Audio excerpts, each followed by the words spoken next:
안녕하세요. 공병호TV의 공병호입니다. 세상 사람들은 대부분 열심히 삽니다. 그런데 그런 열심히 빛을 발휘하려면 어떤 사회의 정책이나 제도, 특히 체제가 뒤를 받침해 줘야 됩니다. 한국인들 가운데 대다수는 생계를 위해 열심히 살아가면서 아이들에게 더 나은 교육 기회를 제공하기 위해서 노력합니다.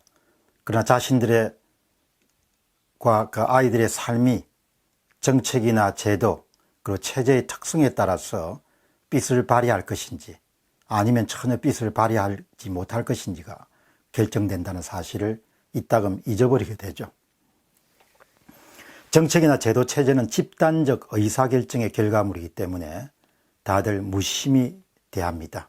그러나 시민들은 항상 정책, 제도, 체제의 변화가 자신과 아이들의 삶에 지대한 영향을 미친다는 사실을 잊지 않고 관심을 가져야 될 것입니다. 첫 번째 질문입니다.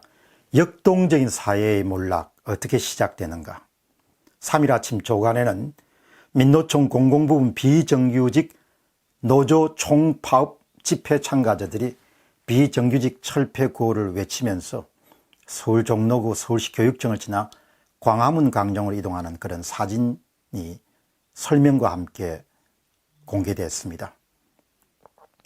사람에게 우선 중요한 것이 자신의 사적 이익이기 때문에 시위에 참가하는 그런 분들은 자신이 지금 공동체에게 어떤 일을 하고 있는지를 잘 모르고 있을 것입니다. 그러나 그분들은 자신의 의도와 무관하게 공동체의 앞날에 굉장히 짙은 그림자를 드리우는 활동을 하고 있다, 이렇게 볼 수 있겠습니다. 어떤 사회 성장세가 꺾이거나 역동성이 크게 낮아지는 것은 어떻게 시작되는가? 역사를 보면 어느 시점부터 공공부문이 필요 이상으로 비대하기 시작합니다. 바로 그게 결정적인 시점입니다. 그러니까 어떤 나라의 성장사를 보면은 특정 시점을 중심으로 해가지고 공공 영역이 크게 평창하는 그런 시점이 있습니다. 여기서 공공부문은 공무원과 공기업 등의 준공무원 부분입니다. 우리나라 같은 경우는 그동안 꾸준히 공공영역이 성장해 왔습니다만은 유독 문재인 정부가 등장하고 나서는 아주 급증하는 그런 형태를 보이고 있습니다. 그렇기 때문에 제가 이 문제가 갖고 있는 의미, 이 문제가 의도하는 것, 이 문제가 우리의 현재와 미래에 미칠 영향을 한번 소개해 드리도록 하겠습니다. 그러면 한 가지 질문을 던져볼 수 있습니다. 공공부문이 필요 이상으로 급성장하게 되면 그것은 어떤 의미를 갖고 있는가? 첫째, 자원을 더 생산적으로 활용한 것을 포기하는 것을 뜻합니다. 모든 경제 문제는 생산성의 문제와 직결됩니다. 자원의 효율적인 배분의 문제가 아주 중요하죠. 어떤 사회든 간에 건전하고 건실한 사회는 같은 자원을 효율적으로 사용하는 겁니다. 그런데 독점이라는 것은 경쟁이 없는 것을 뜻하기 때문에 자연스럽게 비효율적인 자원 배분이 이루어지게 되는 것이죠. 그건 사람의 문제가 아니고 체제의 문제입니다. 독점은 대부분의 공공 영역이라는 것은 독점력을 갖고 있기 때문에 경쟁이 없고 자원이 비효율적으로 배분돼서 많은 그런 문제점을 노출할 수밖에 없습니다. 그럼 자원이 비효율적으로 배분된다는 것은 두 번째 특징이 있죠. 자원 낭비가 구조적으로 발생하는 걸 뜻합니다. 그것을 쉽게 이야기하면 10명이 해야 할 일을 15명이 하는 일이 벌어지는 겁니다. 그런데 이번 정부는 15명이 하는 것을 일자리 창출이라고 하는데, 저 같은 경제학자는 10명이 해야 할 일을 15명이 하는 것은 5명을 자원 낭비로 보는 겁니다. 그 5명 정도의 자원이 다른 분야에 투자됐으면 훨씬 더 생산적인 그런 활동에 종사됐을 것이고, 그것이 고용이라든지 그 다음에 성장률에 크게 기여할 수 있다고 보는 것이죠. 자원 낭비가 구조적으로 발생하는 것이 바로 공공영역이 필요 이상으로 확대되는 겁니다. 그럼 10명을 어떻게 도출했느냐? 사기업 같으면 10명으로 할 수 있는 것을 공기업이 15명 정도를 데리고 일을 하면 그 15명은 기본적으로 낭비다 이렇게 보시면 좋죠.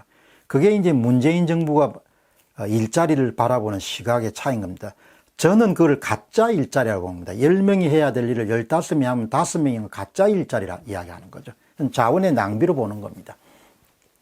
근데 문재인 정부는 어떤 생각 갖고 있는 거 하니까 15명도 좋고 20명도 좋고 그런 것을 다 일자리로 보는 거예요. 그건 가짜 일자리인 거죠. 자원을 낭비하는 아주 안 좋은 일자리인 거죠. 자원 낭비가 구조적으로 발생하는 것이 바로 공공영역이 확대되는 것이 뜻하는 의미입니다. 그 다음에 세 번째는 더 생산적인 용도로 활용될 수 있는 기회를 상실하는 것이죠. 낭비되는 자금이 더 생산적인 용도에 활용될 수 있었으면 고용도 창출시키고 그 다음에 경제 성장률도 더 높일 수 있는 것이죠. 생산적인 용도로 활용될 수 있는 기회 자체를 빼앗는 겁니다. 그 다음에 이제 네 번째는 앞에 것과 갖고 있는 의미가 유사합니다만은 무임승차가 늘어나게 되는 거죠. 10명이 해야 되는데 15명이나 20명이 하면은 놀고 먹는 사람이 늘어나는 겁니다. 그러면 이제 여기서 발생하는 효율성이 떨어지고 놀고 먹는 사람이 늘어나고 자원 낭비가 발생하게 되면 그걸 누가 채워야 되냐? 납세자가 채워야 된다는 겁니다. 누군가 손실분을 부담해야 되는데 그것은 납세자, 세금으로 떼어야 된다는 거예요. 그 손실분을. 그래서 공공부문 영역이 필요 이상으로 확장되는 것이 겁난 겁니다. 그럼 공공부문의 특성은 뭐냐? 일단 한 번 정도 공공부문에서는 자리라든지 이런 부분이 만들어지게 되면 없어지는 법이 없습니다. 계속해서 평창하는 속성을 갖고 있죠. 평창하는 것이 비례해서 세금을 먹어제치는 하마 같은 그런 속성을 갖고 있습니다. 얼마 전에 지방의 어느 도시를 방문했는데 그곳에서 일제시대 때의 잔재를 볼 수 있습니다. 한 공기업의 분점이 설치되어 있었습니다. 돌아와서 제가 연역을 보니까 1909년 10월 일제의 무슨 은행 출장소로 출발했더구만. 그 1911년 무슨 은행 출장소로 승계, 조선은행 무슨 출장소 승계.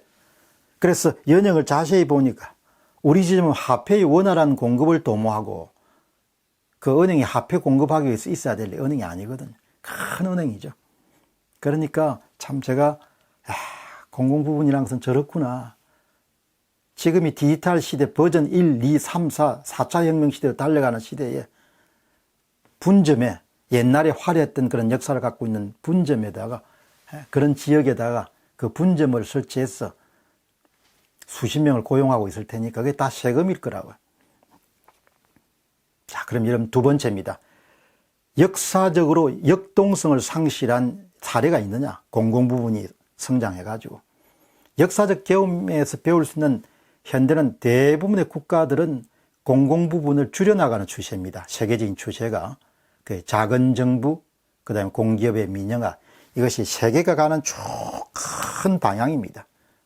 이론에서 도움을 받고 역사적 경험에서 도움을 받은 끝에 내린 결론이죠. 공공부문에 비대하고 역동성 상실 아주 대표적인 경우를 들자면 사회주의하고 공산주의를 들 수 있겠죠. 그 다음에 또 다른 대표적인 사례를 들자면 아르헨티나든 그리스라든지 베네수엘라든지 이런 경제 위기를 겪었던 국가들 하나같이 뭐죠? 공공 영역을 확대했던 나라들입니다. 한 가지 좀 흥미로운 사례를 소개하겠습니다. 로마 몰락의 원인도 공공 영역이 확대해서 보실 수 있습니다.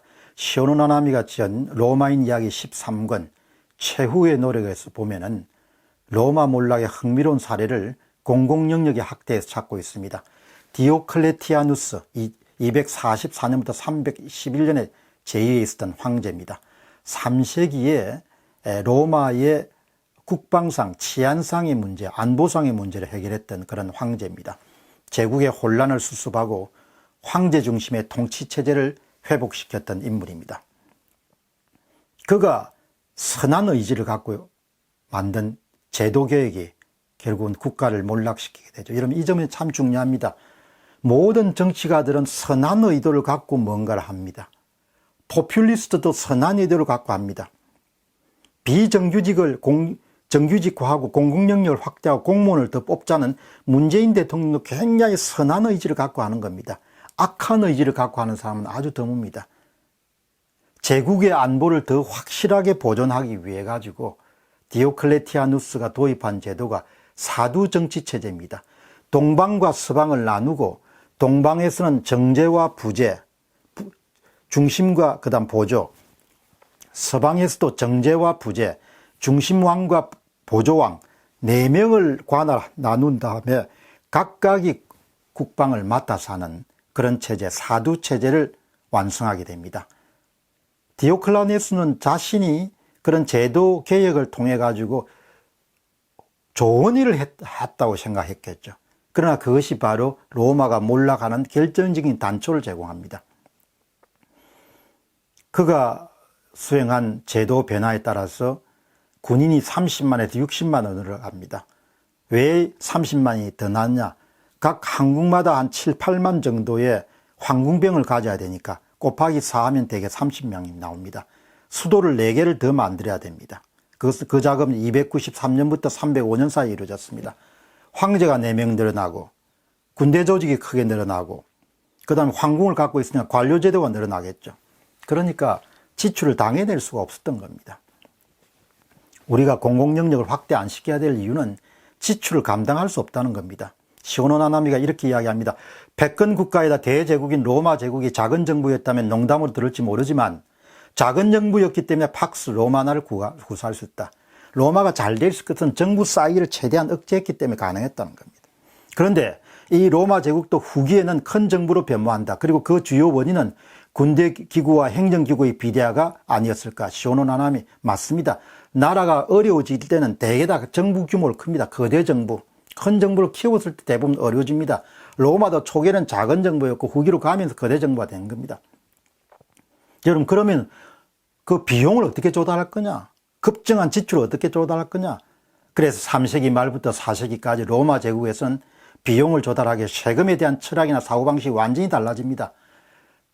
디오클레티아누스 대제 이전엔 납세자가 우선이었습니다. 국가의 지출은 세입이 허용하는 범위 내에서만 했습니다.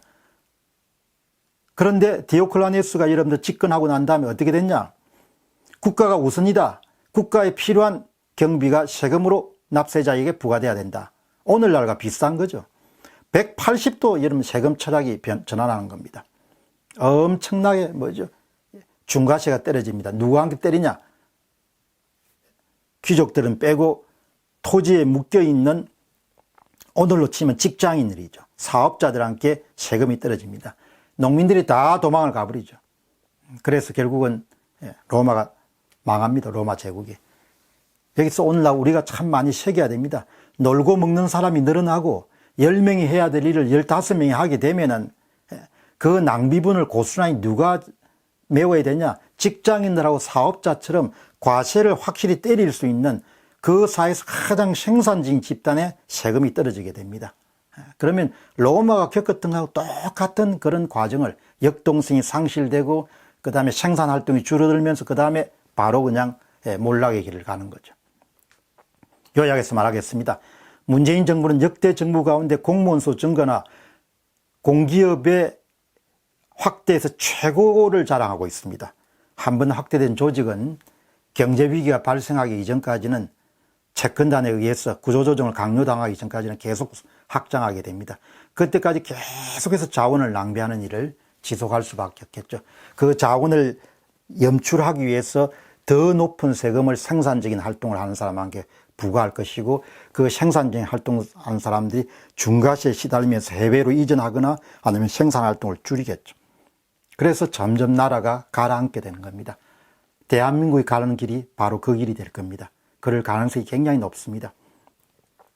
그리고 그런 부분에 버튼을, 몰락의 버튼을 딱 누른 사람이 문재인 대통령이죠. 공공부문을 엄청나게 확대했습니다.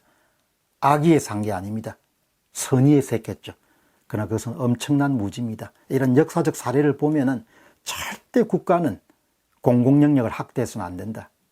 그러나 정치인의 이득과 대중의 무지가, 정치인의 무지가 합쳐지게 되면 결국 괜찮았던 나라가 한때 잘 살았던 나라가 되어버리고 맙니다. 공병호 TV의 공병호였습니다. 감사합니다.